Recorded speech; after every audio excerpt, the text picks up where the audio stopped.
Hi, இப்போ நம்ம பார்க்க போகிறது ரூல்ஸ் ஆஃப் மேனேஜர். இதில் 3 மெயின் பாயிண்ட்ஸ் இருக்குது. ஃபர்ஸ்ட் பாயிண்ட் வந்து இன்டர்பர்சனல் ரோல். அதில் சப் பாயிண்ட்ஸ் வந்து figurehead, leader, liaison. Next second point வந்து இன்ஃபர்மேஷன் ரோல். இதில் பார்த்தீங்கன்னா monitor, disseminator, spokesperson. Third point வந்து டெசிஷன் ரோல். இதில் வந்து entrepreneur, disturbance handler, resource allocator, negotiator. So இந்த பாயிண்ட்ஸோட டீட்டெயில் எக்ஸ்ப்ளனேஷன் நான் இப்போ உங்களுக்கு சொல்கிறேன். ஃபஸ்ட்டு வந்து இன்டர்பர்சனல் ரோலில் வந்து ஃபிகரட்டில் என்ன சொல்கிறாங்கன்னா, ஒரு மேனேஜர் ஆஃபீஸ் ஒர்க்கை தாண்டி இப்போ எம்ப்ளாயி வந்து வெட்டிங்க்கு வந்து கார்டு கொடுக்குறாங்கன்னா, அந்த வெட்டிங்கை அட்டன் பண்ணுறதா இருக்கட்டும், இப்போ கஸ்டமர்ஸாக இருக்கட்டும், அவங்கள வந்து லஞ்ச் கூட்டிகிட்டு போகிறதா இருக்கட்டும், இல்லை எம்ப்ளாயீஸை வந்து லஞ்ச் கூட்டிகிட்டு போகிறதா இருக்கட்டும். ஸோ அவுட் சைட் ஒர்க்கும் அவங்க பார்க்கணும். அப்போ தான் வந்து எம்ப்ளாயி, கஸ்டமர்ஸ் கூட அவங்க நல்லா கனெக்ட் ஆகிட்டு ஆர்கனைசேஷனை கொஞ்சம் மேம்படுத்தலாம். இந்த ரோல் வந்து மேனேஜரோட பர்சனாலிட்டியை வந்து குறிக்கும், inside and out side. Next வந்து நம்ம பார்க்க போகிறது லீடர். இப்போ இந்த லீடர் ரோலில் பார்த்தீங்கன்னா, ஒரு லீடராக வந்து மேனேஜர் ஆக்ட் ஆகணும்.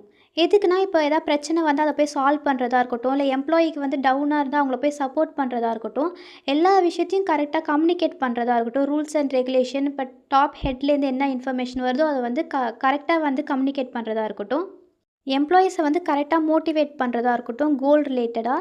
ஸோ ஃப்யூச்சர் விஷனை இந்தமாரி விஷயங்களால் லீடரால் மட்டும்தான் பார்க்க முடியும். ஸோ கண்டிப்பாக ஒரு மேனேஜர் லீடராக ஆக்ட் பண்ணி தான் ஆகணும். மேனேஜருக்கு இம்பார்ட்டண்டான ரோல் வந்து லீடர் தான். நெக்ஸ்ட்டு நம்ம பார்க்க போகிறது லயசன் வந்து ரொம்ப காம்ப்ளிகேட் பண்ணிக்காதீங்க. நான் உங்களுக்கு இப்போ ஈஸியாக சொல்கிறேன்.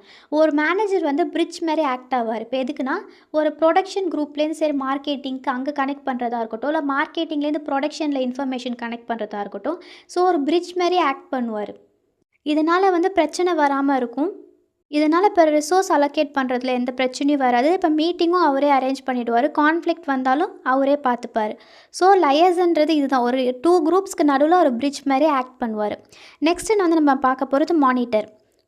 இப்போது மேனேஜர் வந்து மானிட்டராக அவர் வந்து ஒரு ரோலை வந்து ஆக்ட் பண்ணணும். எதுக்குன்னா, இப்போ வந்து என்ன ப்ரொடக்ஷன் நடக்குது, பெர்ஃபார்மன்ஸ் ஆஃப் எம்ப்ளாயியாக இருக்கட்டும், இன்டர்னல் அண்ட் எக்ஸ்டர்னல் என்விரான்மெண்ட்டில் என்ன நடக்குதுன்னு சொல்லிட்டு ஒரு மானிட்டராக இருந்து அவர் பண்ணிகிட்டே இருக்கணும். அப்போ தான் வந்து கோலை வந்து ரீச் பண்ண முடியும்.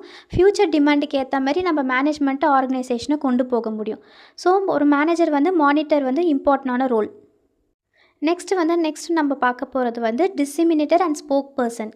இப்போது டிசிமினேட்டர் பார்த்தீங்கன்னா, ஒரு மேனேஜர் வந்து டாப் லெவல்லேருந்து என்னென்ன இன்ஸ்ட்ரக்ஷன் நடக்குதோ அது வந்து ஆர்கனைசேஷனில் இருக்க எல்லா சப்பார்டினேட் எம்ப்ளாயிக்குமே அதை கரெக்டாக கொண்டு போய் கம்யூனிகேஷன் வந்து கொண்டு போய் சேர்க்கணும்.